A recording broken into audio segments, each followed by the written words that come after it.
Mpox রোগে সবচেয়ে বেশি আক্রান্ত হচ্ছে শিশুরা, বিবিসি। প্রাণঘাতী সংক্রামক এমপক্স রোগে সবচেয়ে বেশি আক্রান্ত হচ্ছে শিশুরা। সোমবার ২৬ আগস্ট এক প্রতিবেদনে ব্রিটিশ গণমাধ্যম বিবিসি নিউজ এ তথ্য জানায়। কঙ্গোর চিকিৎসা কেন্দ্রগুলো পর্যবেক্ষণ করেছে বিবিসির একটি প্রতিনিধি দল। প্রতিবেদনে বলা হয়, ভয়াবহ ভাইরাসজনিত রোগ এমপক্সে আক্রান্ত রোগীর ৯৬% কঙ্গোর বাসিন্দা। আর এমপক্স শনাক্ত রোগীর শতকরা ৭৫% শিশু, যাদের বেশিরভাগের বয়সই ১০ বছরের নিচে।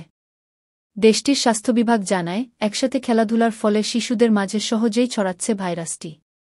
এছাড়াও বিভিন্ন অঞ্চলে আশ্রয় শিবিরগুলোর অস্বাস্থ্যকর পরিবেশকেও দায়ী করা হয়। উল্লেখ্য, চলতি বছর আফ্রিকার অন্তত ১৩টি দেশে ভয়াবহ আকারে ছড়িয়েছে এমপক্স। শুধুমাত্র কঙ্গোতেই প্রাণ হারিয়েছে অন্তত ৪৫০ মানুষ।